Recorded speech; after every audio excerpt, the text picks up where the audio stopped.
It's happening again. It's happening again.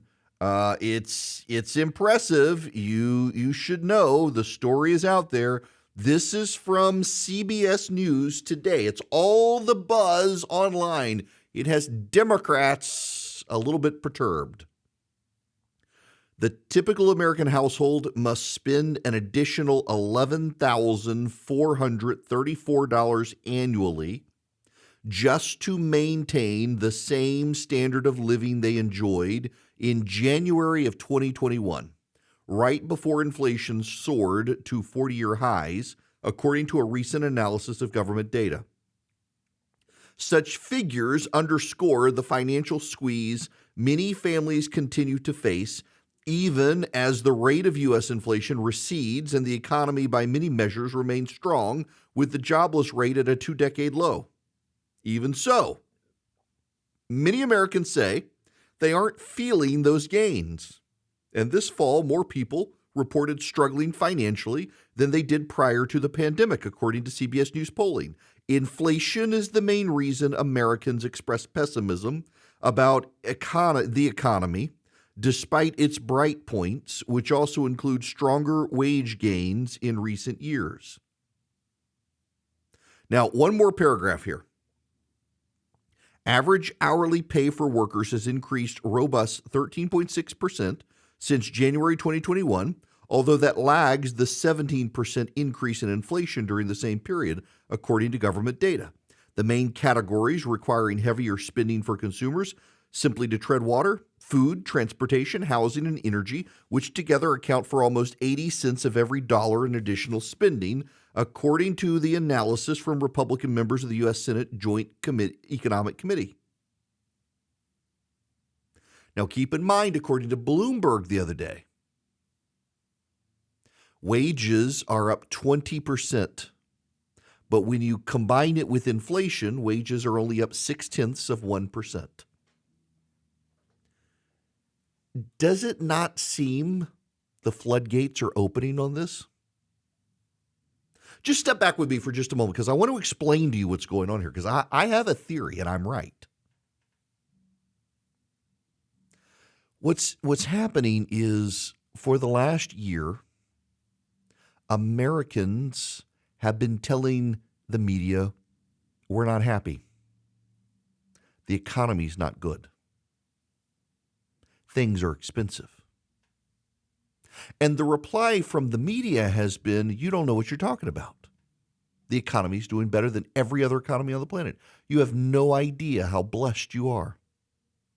Oh, you're not actually. Yeah, for a little while you were, but inflation's come down. It's not that bad now. Your wages have gone up. I can't tell you the number of Democrats and progressives I know who, when you point out inflation, they say, but wages have gone up.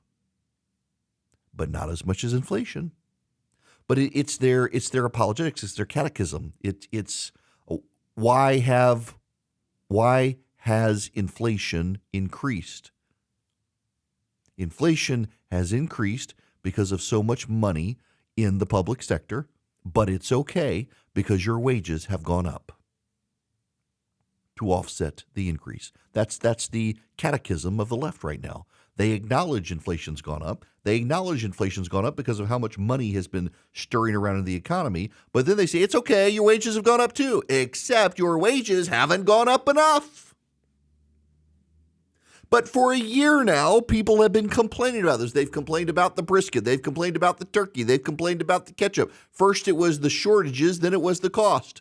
Your milk's more expensive. Your egg's more expensive. Your pork's more expensive. Your bacon's more expensive.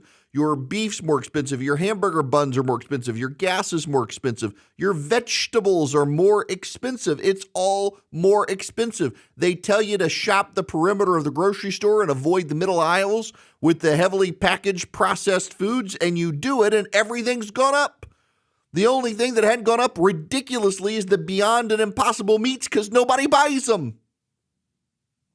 It always did strike me, as an aside, very funny, during the pandemic when you had all those massive shortages at the grocery store, there was never a shortage of the fake meats in the vegetarian frozen section of the grocery store. You could eat well off Beyond Burgers and Impossible Burgers because nobody was buying them. Still the case today. But while Americans were complaining and viscerally upset about gas going up and groceries going up and power bills going up and water bills going up and everything going up in price, the media was telling you the economy's fine. I don't know what you're complaining about. Your wages have gone up. What you people, you're on social media and you're bitter. You're watching Fox News. You've got contempt for Joe Biden and you're blaming him when everything is fine. You people are ungrateful for Joe and Kamala. And then what happened? 2 days ago, Bloomberg comes out with a story.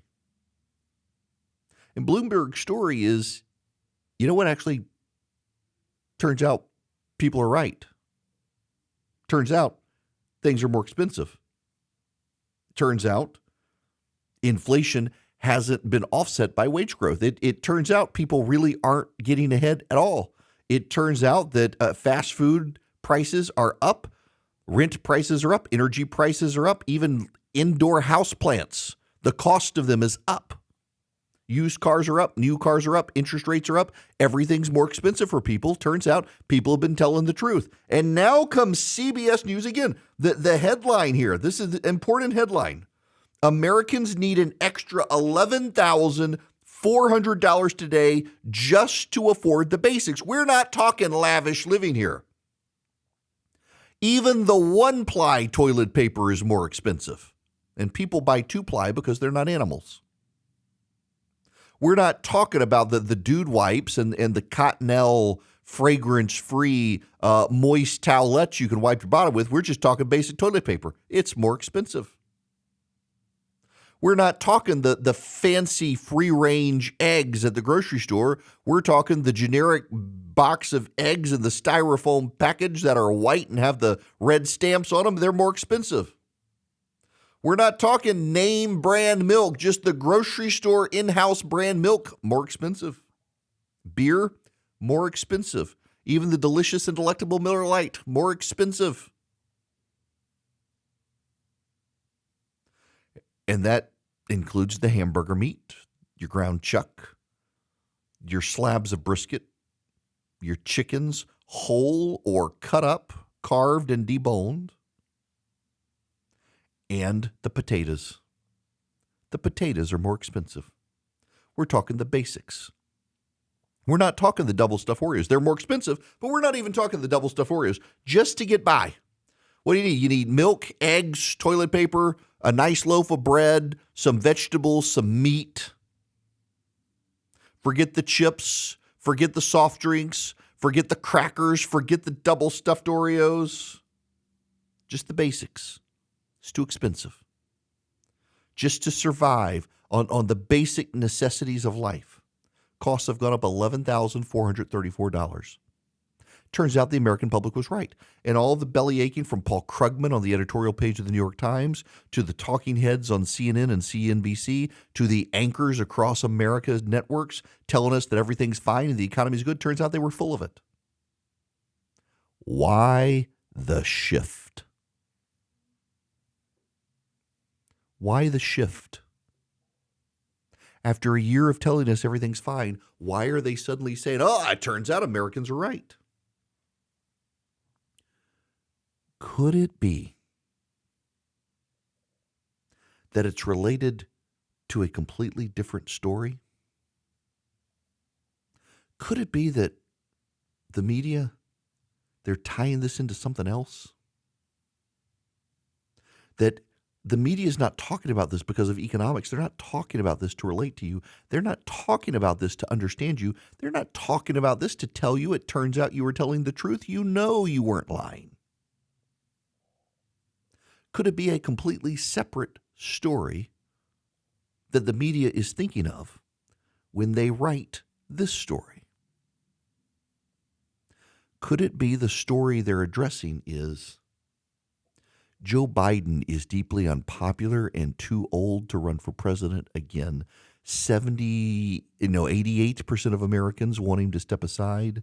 60% of Democrats want him to step aside. And Donald Trump is beating him in the polling. And Donald Trump always overperforms his polling.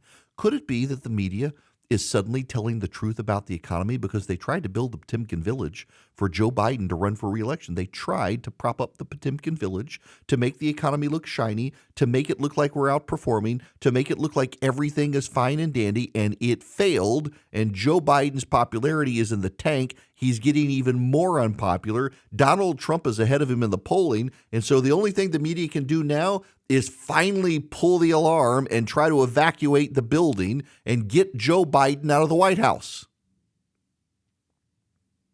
I told you people, when Charlie and Philip and I were in New York back in, what was it, August or so of 2022, September, there were, we met with reporters from Politico, from ABC, from CNN, from Axios, from the New York Times, from the Washington Post, from a lot of news organizations. And recurringly, these reporters were telling us that there were big stories that were going to come out about Joe Biden behind the scenes of the White House, being kind of out to lunch, being over his head, being too tired, being exhausted, being too old. And they were going to come out right after the election. The disaster that was going to happen for the Democrats was going to push the New York Times to lead the charge against Joe Biden and try to push him for the White House. And then what happened? The Democrats didn't do so badly. The Republicans picked up the House. Their only bright spot for the GOP was picking up the House. They didn't pick up the Senate. They lost some governor's mansions. At the state and local level, it was actually pretty good for the GOP, but nationally, the whole narrative was disaster for the GOP. Suddenly, Joe Biden looked like he could do this. Suddenly, Joe Biden looked like he could rebound. And what's happened since? Those stories didn't come out. Suddenly it looked like Joe Biden could rebound, and everybody kept their mouth shut. We're now 45 days from the Iowa caucus. The presidential election season begins in earnest in 45 days. Early voting in some of these races will start soon. Not the caucuses. You don't do early votes in caucuses. Drip, drip, drip, drip, drip. The stories have to start coming now. They've got to build momentum for Joe Biden. Because Joe Biden is the incumbent president, the party that holds the White House has their convention last. The Republicans, for reasons it's financial reasons. So the nominee of a party can't start spending party money until they're officially the nominee. And you have to go through the convention to become officially the nominee to start spending the money. So the Republicans have moved their convention up to the end of July. The Democrats are still going to do theirs at the end of August, where they're traditionally done the middle and end of August, spill over into September. The Republicans are going to do theirs at the end of July because they want their nominee to get access to all their money as soon as possible. The Democrats are going to put theirs off till August. Drip, drip, drip, drip, drip. The media keeps dripping out these stories. The Democrats get to August. Joe Biden suddenly realizes, gosh darn it, I can't be president of the United States anymore. I'm just too old. I need to spend time with my family and get to know that grandchild in Arkansas I've never known. It gives them time to start rearranging the strategy for the Democratic Party, but the media's got to begin the sabotage of Joe Biden now. And the hilarious irony of how they're beginning the sabotage of Joe Biden is they've simply decided to tell the truth about the economy. Bidenomics sucks. Want to be on the show?